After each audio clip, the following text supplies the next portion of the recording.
Welcome, everyone, to episode 1 of Meet with Cheese Metaverse Interviews. This show is dedicated to interviewing people and projects that you absolutely need to know about. And for my very first inaugural episode, I have chosen a very special guest who is the most dynamic artist I have ever met in my entire life. His name is JP Penner. He is the founder of Cool Crocs NFT Collection, which is a DAO, a cartoon. The collection itself matches his dynamic personality and his skill set. And I'd like to introduce to you JP Penner. Ooh, glad to be here, man. Thanks for having me on. Yeah, thank you so much for taking the time to speak with me, especially on this great first episode. I had the chance to meet JP a couple times during NFT.NYC this past June, and we met at Margaritaville during the NFT-VIP event. It was amazing. The venue was gorgeous. They had access to the rooftop. There was like a rooftop pool. They had Andrew Yang there. It was just a star-studded multi-day event for anyone who's anyone in the NFT space, which is why we were there, right, JP? 100%. You know it. But then I got to also run into him again at the WeDream event, which was the SOHO Technique AR pub crawl, where there were augmented reality displays, free drinks and food at a bunch of venues. Pink Floyd played at the last bar at the end of the pub crawl. Got to meet Scott Page, shout out. But yes, it was ultimately such an amazing week where I feel like when you run into the same people at different days, different events, it's kind of meant to be. And after I got to hear about Cool Crocs and what you're doing and how it's a one-man show, I just needed to have you be the first guest of this new show. So thank you so much, JP. I would love to Thank hear a you. little bit, about your background. You've been an artist your whole life in a lot of different disciplines. Yeah. Well, first of all, honored to be the first guest. This is really awesome. It was, so fun when we were hanging out. I think, it was two different bars. Like when I saw you at that second event you mentioned, the Soho crawl, uh, you told me where the bar was, and that's when I was like, all right, this guy, I gotta be friends with this guy. He knows where the free booze is. Yeah, this is my guy. Um, but yeah, I've been a multidisciplined artist my whole life, and it had gone through different changes. For a lot of it in the early beginnings, it was kind of like seeing one mode and then switching into another mode. And so it took me a long time to really realize that it was all part of one artistic process.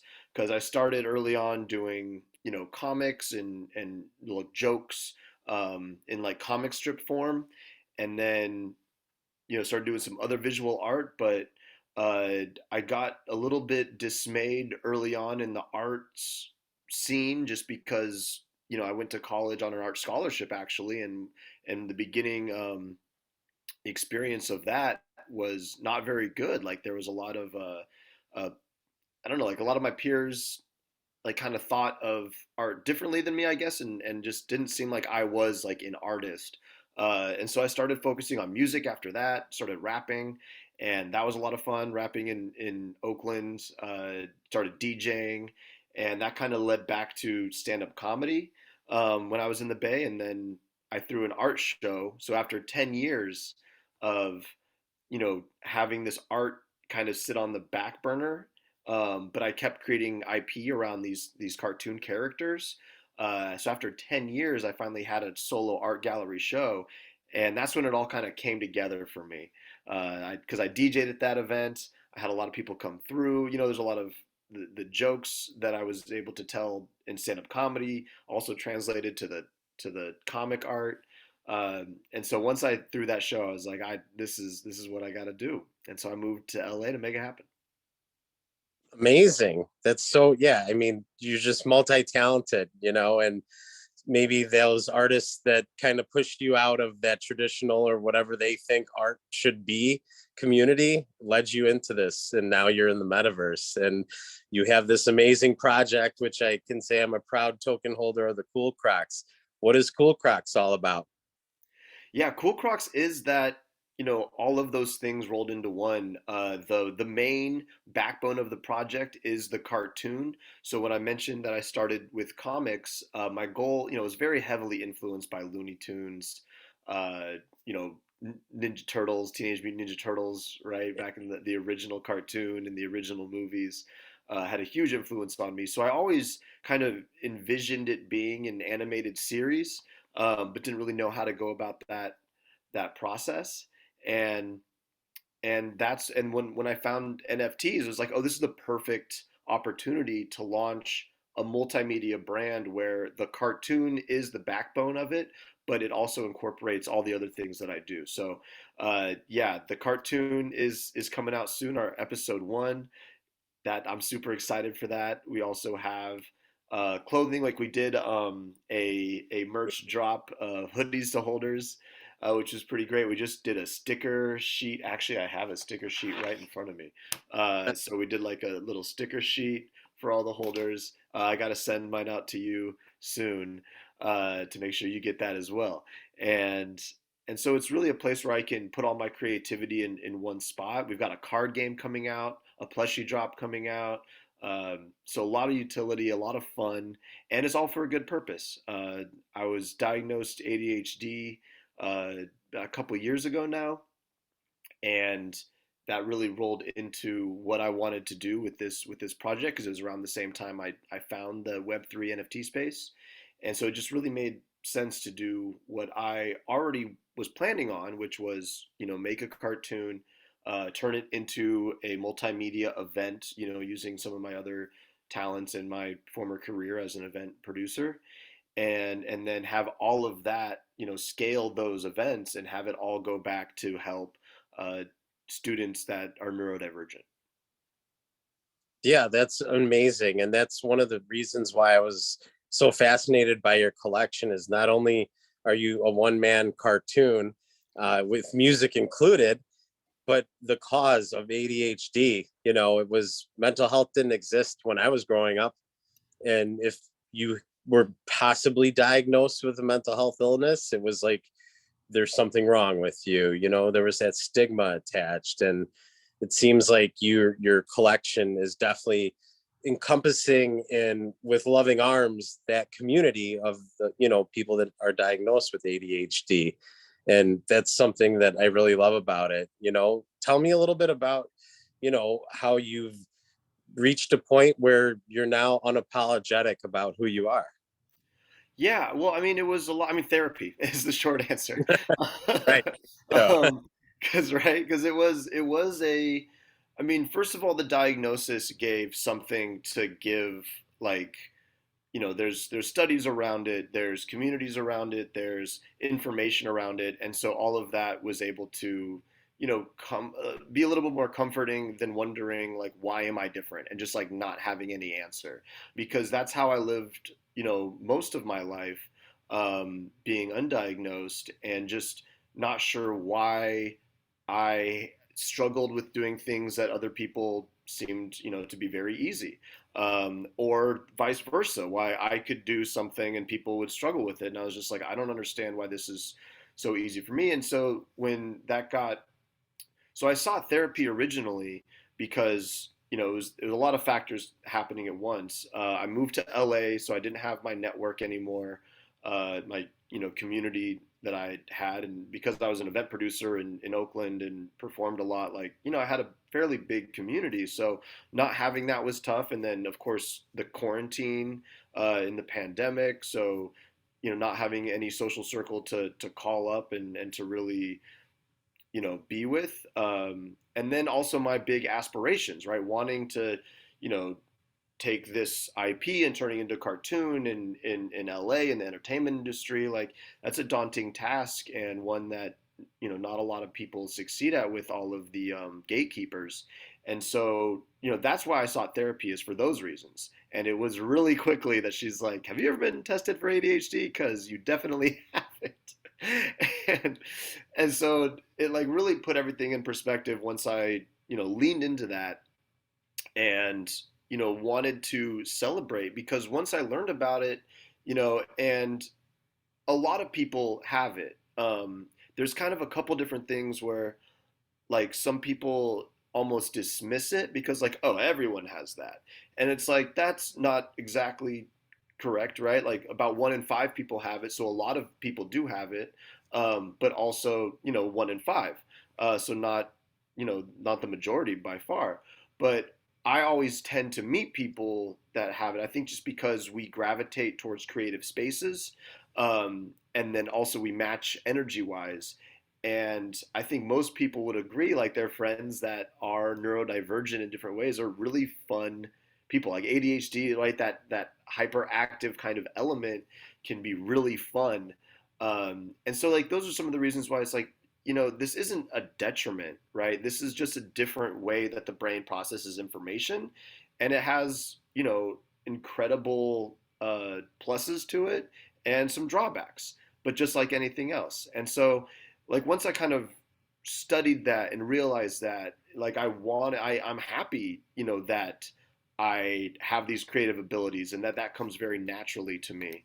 Um, and I want to lean into that and not be so apologetic for some of the things. Like there's a lot of us have a habit, like for instance right now, like I'm kind of rambling, right? It's kind of erratic where I'm going with this, but I don't want to apologize. That was kind of something that I noticed a lot when I was holding ADHD spaces, is that people would kind of, start talking. We get a thought, we want to go down that neural pathway, we want to explain that thought that just came into our mind, and then we want to apologize because we realize we're talking for too long, and uh-oh, I'm taking up someone's time. And it's like we don't have to apologize for that. Like that was one of the biggest things that helped a lot of people in those Twitter spaces, is that, let's just be ourselves.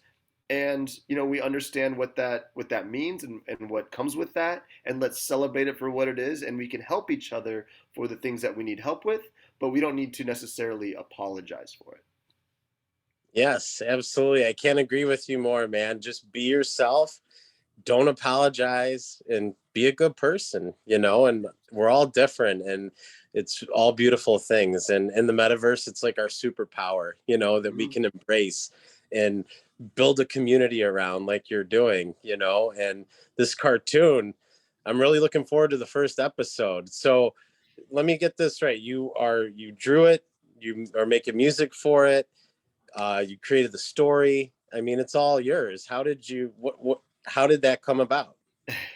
Well, I mean, it was just a product of, I drew this character in 2009, so that's a really long Wow. time to Yeah. have been thinking about what the character is and who the other characters around him, and the storyline that takes place in. And so because I've had so much time to ideate, to create the idea of it, it it came kind of naturally, and I was the perfect person, to do all of it. I had the time to think about what I wanted and then create that. So um, I do voice all of the voices in this first episode. In the future, we will incorporate more of the community for the voices and for various roles. And I definitely want to stress that point, that it is a community oriented thing. It's not just going to be, me doing solo the entire cartoon series. It's just for this first one. I did want to flex my vocal skills a little bit, my voiceover skills, and all the different voices that I do. But I can't wait to incorporate the community. But yeah, I wrote it, and I had a lot of help. So it is like a solo thing, but I also had a lot of help. I don't want to take full credit because I can't. I worked with a writer that I've been working with for a long time, and he did a lot of punch ups. So I wrote the basic script, and then he found some places that we could punch it up, make another joke here, and so that was a really fun process. I did do all the voices, the music. We may not use, like, I do make music. I do have a lot of music, and music has been that I've made has been used with some of the cartoons that I've produced. But we're actually just had a meeting about this exact topic. One of my good friends is like a really amazing funk producer, and I think that vibe is going to be perfect for the episode. So we're talking about using his music for it. But I'll get a song, in the credits, to make sure that my music's a part of it somehow. And then of course the main character is a rapper that I voice, so there'll be some raps coming out. Not in the first episode, but definitely my music will be integrated. Awesome. I can't wait to hear some of your rapping, man. You had a file. If you were successful in Oakland, I mean, that's not a easy market to just waltz into and say you're a rapper, not like Wisconsin or something. You had some stiff competition. So I'm Yeah. looking forward to it. So you got the community aspect. ADHD is one of the underlying tones. You got the cartoon, it's a DAO, and you're having an in real life event too, and on August 6th, right, in LA. Sure am. Yeah, August 6th is going to be it's at a clothing store pop up. So really stressing the merch, really putting that out there. Like I showed the shirt before, but Yeah, uh, it's going to be fun to have that there. I'm also partnering with another uh, clothing creator as well, and so having his luxury streetwear being there will be really fun as well. So we're teaming up with them. We're going to be showcasing the first episode. It's going to be a sneak peek, if not a premiere. And the only difference between that is I'm not sure if it's going to be completely ready, in which case it'll be a sneak peek, or or if we're going to finish it in time, in which case it would be the premiere.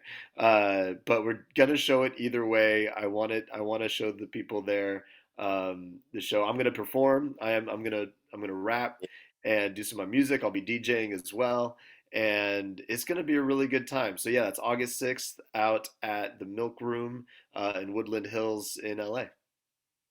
awesome. You hear that, guys? If you're in LA on August 6th, this is going to be one of the coolest parties. Cool Crocs founder. I mean, he's going to DJ, rap. I mean, come on. And world premiere of the Cool Crocs cartoon, whether it's finished or not. So it'll be fun, guys. Yeah, I'm just glad I'm part of the community. I'm thinking here, I always, people remember these glasses. They don't always remember my name, but I be on a cool croc. It could be like a LeDrop croc. It's coming. It's coming. I'm definitely gonna work on that art and make sure that we get that. So you got the glasses on the croc and cheese somewhere. There's gonna be cheese somewhere. I'm not sure where, but Yeah, like cheesehead, right? Yeah. or maybe some shoes. Maybe he's eating it. Yeah, Cheese shoes. a number of things. Yeah. Or it could be like Le Croc with cheese instead of Le Drop, you know? That's the one. Le Croc with cheese. Nailed it. Nailed it. It's done. That's what it's called. Oh yeah, man. I mean, I love that you're including the community so much in this collection moving forward because Yeah.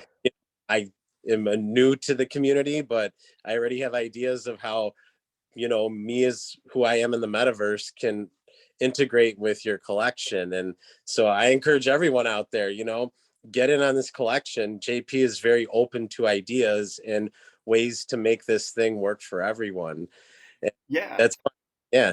So one of the things about the cartoon that I don't think I mentioned yet is that it's DAO driven. It's community driven. So the first episode, so we're gonna put first two episodes out. So this first episode that's coming out, and then we're gonna put one more. And the reason that is because the way the DAO voting works is people are gonna choose where we want the next episode to go. So do we follow episode one and that character Charlie and his trajectory on where he goes, or do we follow the characters in episode two, which will be a different set of characters in the same world and will stay in that world? So the community is going to decide through DAO voting, do we stay in the swamp or do we leave the swamp and start meeting other characters? And so I'm really excited for that to be like a vote and to see what the community wants, and then that process unfolding to see where it goes. Because I'm like the dungeon master, like I know I have the big picture, I know the IP that I've created, and the storylines, but I don't know what the community is going to want and how that story is going to tie in necessarily, because it's going to be dependent on which direction the community chooses. So that'll be a lot of fun. Of course, I mentioned that there's opportunities for the community to get involved with the creation process itself with the cartoon. And then also, it's a project where you have the IP, you own the IP of the PFP that you have. And so people have already started doing some stuff with that. So I'm very open to collaboration. My man DeCircus, he made a video, a little pixelated croc animated video, which was a lot of fun. And so we're starting to see, some people using their Crocs for different things. And then we got LeDrop WithCheese coming out. Yes. So right, so it is definitely community focused and a lot of very collaborative, which is fun. Yeah, I mean, I love the collection, love what it's all about. So where do we go to mint one? CoolCrocs.io is 0.077 ETH. Super affordable with all of the utility that we offer, which I'll go ahead and mention because I don't think we've mentioned all of the utilities so far. But there is a lot. Like for instance, we're partnering with other brands for in real life savings. So that's something that I felt really strongly about is providing as much value as possible. And not everyone loves cartoons. Not everyone wants to, create cartoons, and that's fine. This project still has a lot for you. So our first partner that we've done is Kono's Kitchen. They do a freeze-dried raw dog treat, so healthy dog treats. Cats enjoy them as well. Chicken, beef, and salmon, so single ingredient, healthy, good for your pets. And you get 20% off by being a croc holder. And anyone who has a pet knows that 20% off of treats that you get that can pay for the NFT in itself after in less than a year. So that's a really great deal there. Of course, I mentioned some of the physical products that you get. We did the hoodie drop, we did the sticker drop. We're doing a card game coming out soon, so I'm really excited for the card game, as well as the events that we're doing. And so there's a lot of utility and it's a lot of fun. Awesome, man. Hell yeah. I'm glad we got to go through all of that utility. Um, so yeah, go to coolcrocs.io, mint an NFT in the collection. You own the IP. So this is something similar to what the Bored Ape strategy was. And who knows where Cool Crocs can go? Only the sky's the limit, right? Mm-hmm. So now's the time to get in. Yeah, so thank you so much for your time. I appreciate you taking the time to interview with me. I wanted a really super impressive guest for my first episode. And I feel like just the fact that you're doing so much for this collection is amazing. And I hope that people are inspired by your story and how you're embracing who you are. And thank you so much, JP. I appreciate your time. Thank you, man. I always have fun when we talk, and so I'm just glad to be here. So honored to be the first guest on this amazing show, and I can't wait to see where it goes. Yes, and we are from the future. I Right. mean, Yeah, yeah. You can yes, tell. You can tell we're from the future, right? we'll be one into the future. AP, thank you so much for your time.